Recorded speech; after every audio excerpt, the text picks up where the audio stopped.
ఏదైనా సరే దేవుని చేతికి అప్పగించండి అనే మాట. ఎలా అప్పగించాలో చెప్పాడు. ఏ కోర్టులో ఎంత అమౌంట్ కట్టాలో మొత్తం లిస్ట్ రాశాడంట. తన అవసరాల లిస్ట్ అంతా కొడుకు తండ్రికి ఉత్తరంలో రాసి పంపించినట్టు. ఇప్పుడంటే సెల్ ఫోన్ వచ్చిందిలే, ఏదైనా ఫోన్ చేసి డాడీ ఇది కావాలి ఇది కావాలని చెప్తున్నారు. మన చిన్నతనాన ఇంగ్లాండ్ కవర్స్ ఉంటాయి. మనం చదువుకునే ప్రదేశం నుంచి ఇంటికి లెటర్స్ రాస్తాం. నాకు ఫలానాది కావాలి ఫలానాది కావాలి మొత్తం లిస్ట్ అంతా రాసి ఇంటికి పంపిస్తే వాళ్ళు డబ్బులు పంపించటమో లేకపోతే అవన్నీ తీసుకొచ్చి అప్పచెప్పటమో చేస్తారు. ఇది విశ్వాసంలో ఒక అంతస్తు అన్నమాట. దేవునికి మనం అలా ప్రతిదీ కూడా విపులంగా, నాకు ఈ ప్రాబ్లం ఉంది, నేను దీంతో సఫర్ అవుతున్నాను, లేదా నాకు అవసరం ఉంది, నాకు పోరాటం జరుగుతుంది, నాకు ఇట్లాంటి అక్కర కలిగి ఉన్నాను నేను అని ఆ విషయాలన్నిటిని కూడా ఒక తండ్రికి కొడుకు కూతురు లెటర్ ద్వారా అన్నీ తెలియజేసుకున్నట్టు వ్రాత మూలకంగా దేవునికి మనం అవన్నీ కూడా వ్రాసి ఆయన సన్నిధానంలో ఉంచవచ్చు.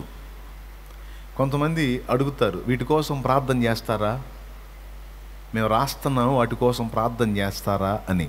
ఏం చెయ్యకపోతే ఇప్పుడు నువ్వు రాసి వెళ్ళావు, రాసి ఎక్కడ పెట్టి వెళ్ళా, ఎక్కడ పెట్టా, దేవుని పాదాల దగ్గర పెట్టావు. అంటే నీ తండ్రి సన్నిధిలో పెట్టావు, ఆయన పాదాల దగ్గర పెట్టావు నువ్వు. ఇప్పుడు నేను దానికోసం చేసినా చేయకపోయినా ఆయన చూస్తాడా చూడ్డా? శాలేమన్నా చూడకపోవచ్చు. ఇంతమందివి సమస్యలు, కానీ ఆ పరమశాలేమరాజు చూస్తాడు. ఆయన ఏమన్నా కహానీలు చెప్పేవాడా, లేదా మాయ మాటలు చెప్పేవాడా, అబద్ధీకుడా? కాదుగా. అయితే మనకి చేత కావాలి, మనకి చేత కావాలి. నమ్ముట నీ వలన అయితే నమ్మువానికి సమస్తము. ఆ వలన అన్న దగ్గర నేను మొరట భాష పదాన్ని పెట్టా. మొరట భాష పదం ఏంటంటే చేత ఇద్దా, వలన ఇద్దా గ్రాంధిక భాష, చేత ఇద్దా వాడుక భాష, కొంచెం మొరట భాష. స్టార్టింగ్లో ఏది చేత కాదు, ఆఖరికి చేత కాదని చెప్పడం కూడా చేత కాదు, మాట్లాడటం. ఏదో చిన్నగా ట్రై చేసి ఒక్కొక్క పదం నేర్చుకుంటే చివరికి అమ్మ నాన్న అక్క చెల్లి అన్న తాతయ్య తగతయ్య అనుకుంటూ మొదలుపెట్టి అన్ని మాటలు నేర్చుకొని మాట్లాడుతాం. ఒకప్పుడు చేత రాదు చేత కాదు అన్న మాట కూడా చేత కాల. ఇప్పుడు లక్షల మాటలు మాట్లాడుతున్నాగా.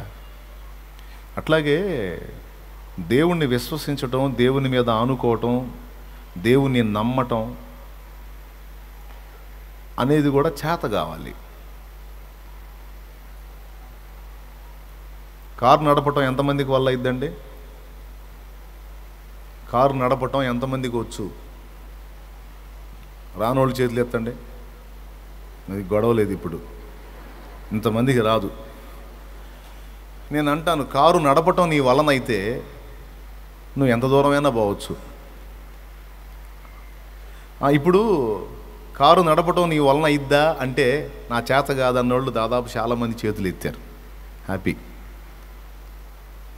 ఏది నాకు వల్ల కాదు, నా చేత కాదు అని. ఇప్పుడు వల్ల కాదు లేదా చేత కాదు అంటే ప్రయత్నం చేస్తే ఒక్కసారి నువ్వు హైవే మీదకి పోయి లేకపోతే జనాల్లోకి పోయి నడపలేకపోయినా, నరమాతృడు ఎవడో సంచరించని ఒక అరణ్య ప్రదేశానికి కారు తీసుకొని పోయి లేకపోతే వచ్చినోడిని వెంటేసుకొని పోయి చిన్నగా సాధన మొదలుపెట్టి అడుదిప్పి ఇడిదిప్పి మొత్తానికి ఏదో తిప్పలబడి ఎట్టకేళ్లకు చెట్ట చివరికి తొట్ట తొదకో నేర్చుకుంటాం. ఒకప్పుడు వల్ల కానిది కొంత సాధన తర్వాత వల్ల అయ్యిద్ది. Praise the Lord. హల్లెలూయా. అవునా? ఎస్. దేవుని మీద ఆనుకోవటం లేదా దేవునికి అప్పగించటం లేదా దేవుణ్ణి నమ్మటం అనేది కూడా నీ వల్ల ఇద్దా అన్నాడు. మార్కు 9లో ఏమన్నాడు? ఒకప్పుడు శిష్యులు కూడా వల్ల కాలేదు, కానీ తర్వాత నేర్చుకున్నారు. ప్రసంగం చేయటం నీ వల్ల ఇద్దా? కాదు. నాకైతే మహాభయం సిగ్గు. లేడీసే నయం, సాక్ష్యం చెప్పడానికి ధైర్యంగా వచ్చి నిలబడతారు. మైకు దొరకట్లేదు కానీ ఇస్తే గంటసేపు ప్రసంగం చేస్తారు, డౌట్ వెళ్ళేది అందులో. ఆత్మీయ జీవిత తొలి దినాల్లో లేడీస్ అక్కడికి వచ్చి సాక్ష్యాలు చెబుతుంటే, నేను చర్చికి వెళ్ళే దగ్గర లేడీస్ సాక్ష్యాలు చెబుతుంటే ఆశ్చర్యం ఉండేది నాకు. ఎంత ధైర్యంరా నాయన, ఇంతమంది జనం ముందు నిలబడి ఎట్లా మాట్లాడుతున్నారని. ఇది మనకు వల్ల కాదు. కానుకేయడానికి పోయేటప్పుడే ఆ జనాల్లో గుండా పోయి వేసి సైలెంట్గా వచ్చి కూర్చునేవాడిని. సిగ్గు. మరి ఇప్పుడు ఏం చేస్తున్నా? ఒకప్పుడు వల్ల కాలేదు, సాధన నేర్పించాడు. ఇప్పుడు వల్ల అయింది. ఇక్కడే కాదు, లక్షల మంది ముందు కూడా నిలబడి మాట్లాడడానికి కృపనిచ్చాడు. దేవునికి స్తోత్రం. నమ్ముట అనే పదం దగ్గర నీ వల్ల ఇద్దా అని వాడాడు. ఆ వల్ల ఇద్దా అన్న మాట చాలా తీవ్రంగా తీసుకోవాలి. ఒక మాట మెయిన్. నీ చేత ఇద్దా అంటే చేత కాదు ప్రభు, నేర్చుకో, మరి చిన్నగా ట్రై చేయి. కొన్ని విషయాల మీద నువ్వు ఆనుకున్నావు, దేవుడు జవాబిచ్చాడు. ఈసారి మరి కొన్ని విషయాల మీద ఆనుకుంటావు, జవాబిస్తాడు. ఈసారి ఇంకొన్ని విషయాల మీద ఆనుకుంటావు, జవాబిస్తాడు. అట్లా దేవుని మీద ఆధారపడి బ్రతకటం అనేది నేర్చుకోండర్రా అని చెప్తున్నాడు ఆయన. ఈరోజు నీకు అన్ని అందుబాటులో ఉన్నాయి, అన్ని సౌకర్యాలు ఉన్నాయి, హ్యాపీగా నడిచిపోతుంది. కానీ ఒక రోజు రాబోతుంది, అది నీకొస్తుందో నీ బిడ్డలకు వస్తుందో తెలియదు. ఆ దినాన ఈ సమాజంలో ముద్ర ముద్ర ముద్ర అంత్య అబద్ధ క్రీస్తు ముద్ర వేయించుకున్న వాడికే కొనడానికైనా అమ్మటానికైనా లావాదేవీలు జరపడానికైనా అధికారం ఉంటుంది, లేకపోతే నో ఛాన్స్. ఆ ముద్ర వేయించుకుంటేనేమో దేవుని కోపంలో పాలు పొందుతాడు, ముద్ర వేయించుకోకపోతేనేమో వాడు కోపగించుకొని ఫుడ్ లేకుండా చేస్తాడు. ఇది కథ అనుకోవద్దు, అక్షరాల నిజంగా భవిష్యత్తులో జరగబోతున్న ఘట్టం. ఒకవేళ మన టైంలో తప్పించుకున్న మన సంతానం, మన పిల్లల టైంలోనైనా తప్పకుండా అది ఎదురవుతుంది. ఎందుకంటే లేఖనం నిరర్థకం కాదు, స్పష్టంగా చెప్పాడు. చూస్తారా? చూశారుగా చాలాసార్లు. సరే, బైబిల్ ఏదో పట్టుకున్నట్టున్నారుగా, చూడండి. ప్రకటన గ్రంథం 13వ అధ్యాయము 15వ వచనం నుంచి చదువు.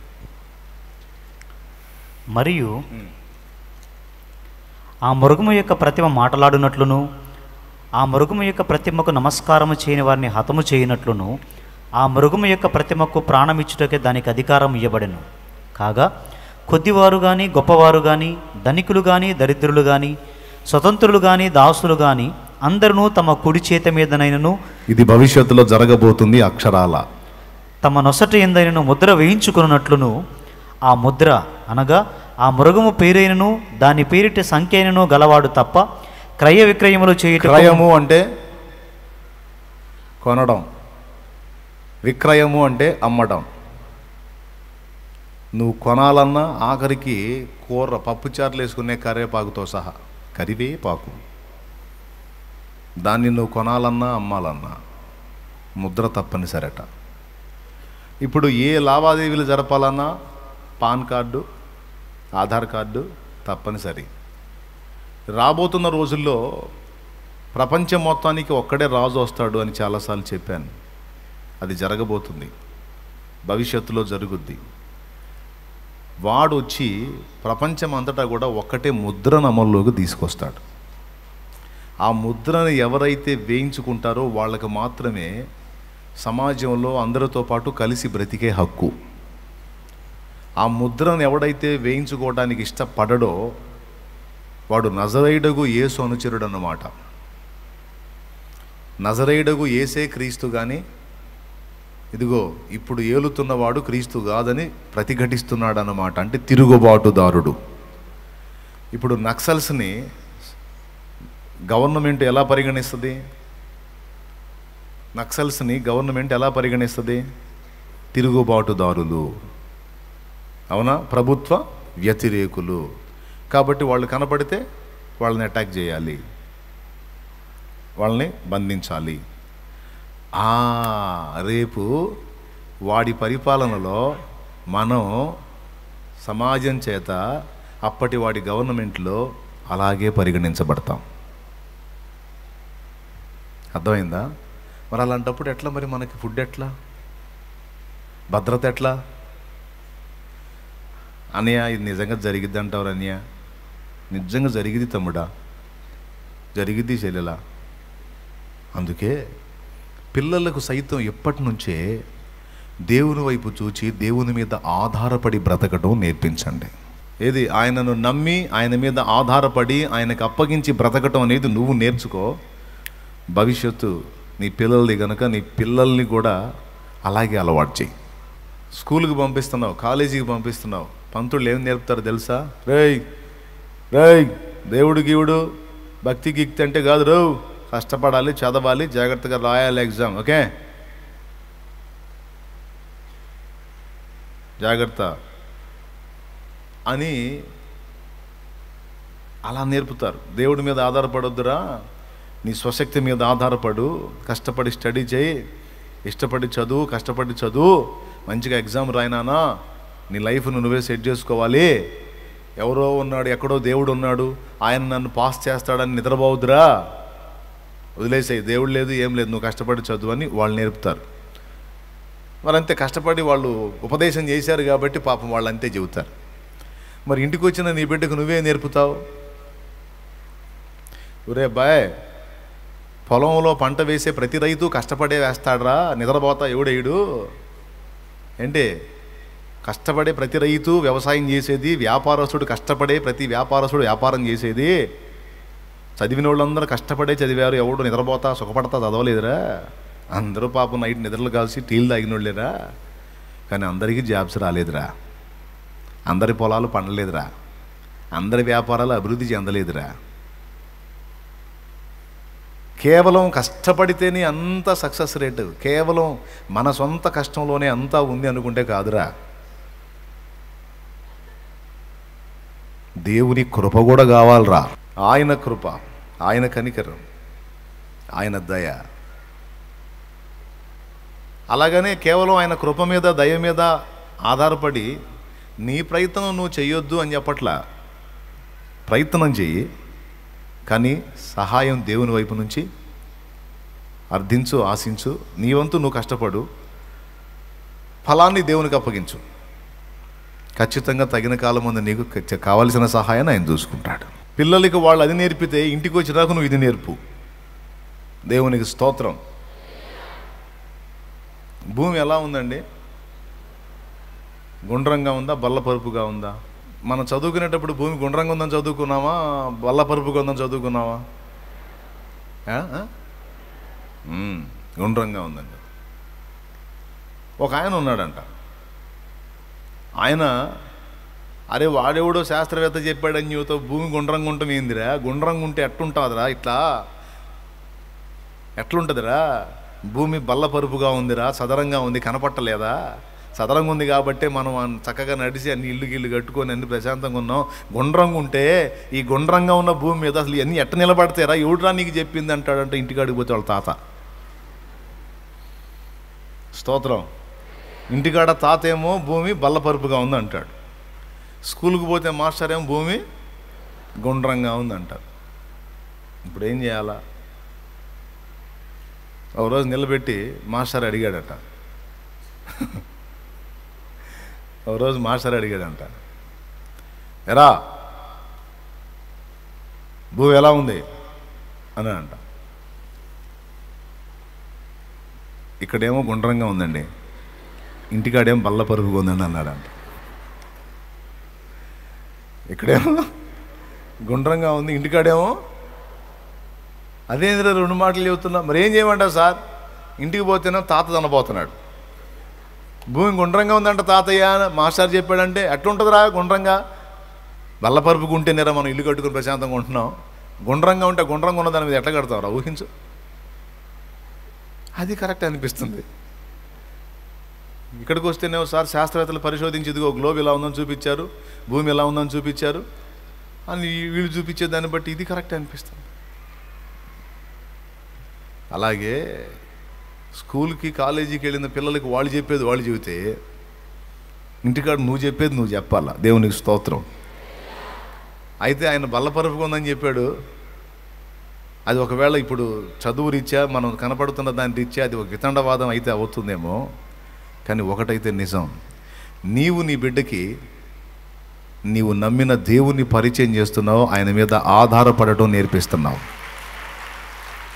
మనం చేయాల్సిన కష్టం మనం చేయాలి, దేవుని కృపను కూడా వేడుకోవాలి. అప్పుడు ఆ కష్టం ఫలించి ఇంటికి చేరిద్ది. అంతేనండి. శాలేమన్న మళ్ళీ ప్రసంగం చేస్తాడే అనుకోవద్దు, చక్కని అంశం చెప్పాడు. ఇంక నేనెందుకు అనవసరంగా మళ్ళీ మీ బుర్రలు పాడు చేయటం. కాబట్టి నేర్చుకోవాలి, నమ్మటం నేర్చుకోవాలి. క్రయ విక్రయములు చేయడానికి ఎవరికి కూడా అధికారం ఉండదట భవిష్యత్తులో. దీనికి నిరూపణగా వినండి ఒక మాట, దీనికి నిరూపణగా గతంలో ఒక విషయం చెప్పా, ఇప్పుడు ఇంకొక విషయం కూడా చెప్తా. గతంలో ఏం చెప్పానంటే, ప్రపంచంలో ఉన్న ప్రజలందరి డబ్బు అకౌంట్ల రూపంలోకి వెళ్ళిపోతుంది, చేతిలో కరెన్సీ తగ్గిపోతుంది అనే మాట గతంలో దాదాపు కొన్ని సంవత్సరాలుగా చెప్పుకుంటూ వస్తున్నా. ఎంతమంది గుర్తుంది? ఈరోజు రానే వచ్చింది అది. ఈరోజు అంతా ఫోన్పే, గూగుల్ పే, ఏమండి ఆపే, ఈపే అని అన్ని పేర్లు వచ్చినాయి. చాలా వరకు మనీ అకౌంట్ ట్రాన్సాక్షన్స్ జరుగుతున్నాయి. అవునా? అంటే చేతుల్లో డబ్బు ఈరోజు ఎవరు పెట్టుకోవట్లా, ఇప్పటికే తగ్గిపోయింది. రాబోతున్న రోజుల్లో ఈ కనబడే కరెన్సీ కూడా అదృశ్యమైపోతుంది. ప్రభుత్వాలు కూడా దీన్ని సపోర్ట్ చేస్తాయి. ఎందుకో తెలుసా? గవర్నమెంట్స్ కూడా దీన్ని సపోర్ట్ చేస్తాయి. ఎందుకంటే మనీ క్యాష్ రూపంలో, కరెన్సీ రూపంలో ఉంటే డబ్బు బ్లాక్ మనీ దాచుకునే ఛాన్స్ ఉంటుంది. అట్లా కాకుండా నగదు రహిత పాలన, అంటే కరెన్సీ రహితంగా అంత అకౌంట్ ట్రాన్సాక్షన్స్ జరిపే ఏర్పాటు చేస్తే అందరి డబ్బు అకౌంట్ల రూపంలో ఉంటుంది. ఇక నువ్వు ఆదాయ పన్ను కట్టావా, ఇన్కమ్ ట్యాక్స్ కట్టావా అని ఇక వాళ్ళు మనల్ని వెతికే అవసరం ఉండదు. అందరు సొమ్ము అకౌంట్లో ఉంటుంది కదా, ముక్కు బిండి వసూలు చేసుకుంటారు వాళ్ళు. ఎంతమందికి అర్థమైందో ఏమో మరి. ఇప్పుడు కూడా మీరు బ్యాంక్ ట్రాన్సాక్షన్స్ ఐడియా ఉంది మీకు. అకౌంట్ ట్రాన్సాక్షన్స్ జరిపితే పెద్ద మొత్తాలైనా జరుపుకోవచ్చు. లిక్విడ్ రూపంలో అయితే నిర్ణీత నగదు, అంటే ఉదాహరణకి ఒక ₹1,00,00,000 ఉన్నోడికి ఒక 20 లక్షల వరకు లిక్విడ్ రూపంలో యూజ్ చేసుకోవడానికి ఛాన్స్ ఉంటుంది. అదే అకౌంట్ ట్రాన్సాక్షన్స్ అయితే 50 లక్షలైనా 60 లక్షలైనా ఎన్ని లక్షలైనా జరుపుకోవచ్చు. కరెక్టేనా? ఈ సంగతి నీకెట్ట తెలుసు అంటారా? ఏమి ఇవ్వటి వాళ్ళు మరి రాజులు ఉంటారు కదండి. ప్రభువుకి స్తోత్రం. అంటే కొంచెం ఫ్రీ ఇస్తుంది, ఇలాంటి వాటికి అవకాశాలు ఇస్తుంది. నాకు తెలిసి ఒక 5-6 సంవత్సరాల్లో దాదాపు ఇప్పుడు కనపడే కరెన్సీ కూడా అదృశ్యమైపోయే ఛాన్స్ ఉంది. సో అందరి డబ్బు అకౌంట్ల రూపంలో అది చివరికి అది ఆ స్థితికి వచ్చేస్తుంది. ఇక అంతే.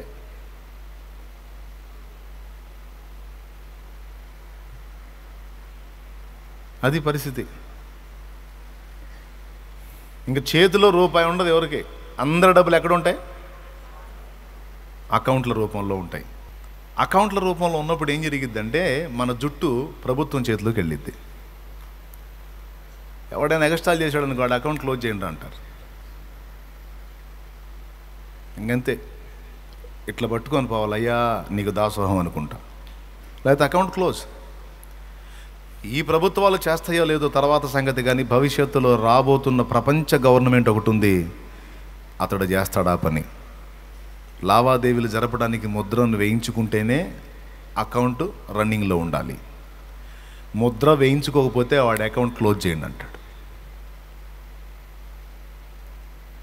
దానికి ఇప్పుడు మార్గం సుగమమైంది. ఎన్నో సంవత్సరాల పట్ల చూడు, శాంతినగర్లో పందిళ్లలో ఉన్నప్పుడు చెప్పా భవిష్యత్తులో ఇలా జరగబోతుంది అని. ఈరోజు రానే వచ్చింది, అంతా ఓ 10 ఏళ్లలోపు. స్తోత్రం, హల్లెలూయా. అదిగో 666 ముద్ర అట్లా కుడి చేతి మీద కానీ నొసటి ఎందు కానీ. ప్రైజ్ ద లార్డ్, హల్లెలూయా. ఇప్పుడు ఇంకా రకరకాల టెక్నాలజీలు వచ్చినాయి. బ్రెయిన్లో చిప్ అమరుస్తున్నారు, బ్రెయిన్లో చిప్. అన్నయ్య ఇప్పుడు అక్కడక్కడ ఈ ముద్ర వేస్తున్నారంట, నిజమేనా అని కొంతమందికి డౌటు. ఏం టెన్షన్ పడదు. ఇప్పుడు ఏ కంపెనీలో వచ్చి ఎన్ని ముద్రలు వేసినా ఈ ముద్రలు కాదు, ప్రపంచం మొత్తం ఒకడు ఏలటానికి మొదలు పెడతాడు, వాడు ప్రపంచం మొత్తానికి బాహాటంగానే ఆ ముద్ర లైన్లోకి తీసుకొస్తాడు. కొన్ని చోట్ల మనకు తెలియకుండా ముద్రలు వేస్తున్నారు అంటే నీకు తెలియకుండా ఏం వేయరు. అంత్య అబద్ధ క్రీస్తు వారిని మీరు ఒప్పుకుంటున్నారా లేదా? అబద్ధ క్రీస్తు అందరూ ఇదిగో మనకు కనబడుతున్న ఇదిగో ప్రస్తుత ప్రపంచ రాజైనటువంటి క్రీస్తు వారిని మీరు ఒప్పుకుంటున్నారా అని అడుగుతారు. మనం ఏమంటాం తెలుసా? ప్రకటన గ్రంథంలో ఇటు బతుకంతా ముందే చెప్పాడు కాబట్టి మేము నజరేయుడగు యేసును తప్ప మేము ఎవరిని ఒప్పుకోము. నజరేయుడగు యేసే క్రీస్తు, ఆయనను గాక ఇక మేము ఎవరిని ఒప్పుకోము అంటే రైట్, అంటే వీడు ముద్రని తిరస్కరిస్తున్నాడు గనుక వీడిని ఇక మన శత్రు లెక్కలోకి చేర్చాలి. ఇప్పుడు అకౌంట్ క్లోజ్. అది ఆ విధంగా మన డబ్బుని తమ చేతుల్లోకి తీసుకొని లోకంలో మనకి కనీసం ఫుడ్ కూడా దొరకకుండా చేయడానికి కుట్ర. ఇందులో పరిశుద్ధుల ఓర్పును విశ్వాసమును కనబడును. ఈ అగ్ని పరీక్షలోనే నిజ విశ్వాసులు ఎవరో, డమ్మీ క్యాండిడేట్స్ ఎవరో బయటపడిద్ది. నిజం విశ్వాసంగా నిజంగా దేవుని మీద ఆధారపడి బ్రతకటం, దేవుని నమ్మటం నేర్చుకోనటువంటి వాళ్ళు రేపు ఏర్పడేటువంటి ఆ ఇబ్బందికరమైన ఘట్టంలో అయ్యో ఆ ఏ సంగతి ఏమో ఇప్పుడు మా కడుపు మాడుతుంది కానీ ముద్రై ఆయన వచ్చి మమ్మల్ని తీసుకెళ్ళి ఆ పరలోకం ఇచ్చి మేము ఈ లోపు తెచ్చేటట్టున్నాం, ఆ ముద్ర ఏదో వేసి మాకు మా అకౌంట్లు మాకు రన్నింగ్లోకి వచ్చేటట్టు చెయ్యి అనే డమ్మీ విశ్వాసులు అందరూ డిక్లేర్ అయిపోతారు. ఫిల్ట్రేషన్ అవుతుంది అన్నమాట. అలా కాకుండా దేవుని మీద ఆధారపడి ఏలియాలాగా బ్రతకడం నేర్చుకున్న వాళ్ళు, కెరీతు వాగు దగ్గర దేవుడు పంపే ఆహారం కోసం కాచుకున్నాడు ఏలియా, దేవుడు కాకుల చేత ఏలియాకు ఆహారం పంపించాడు.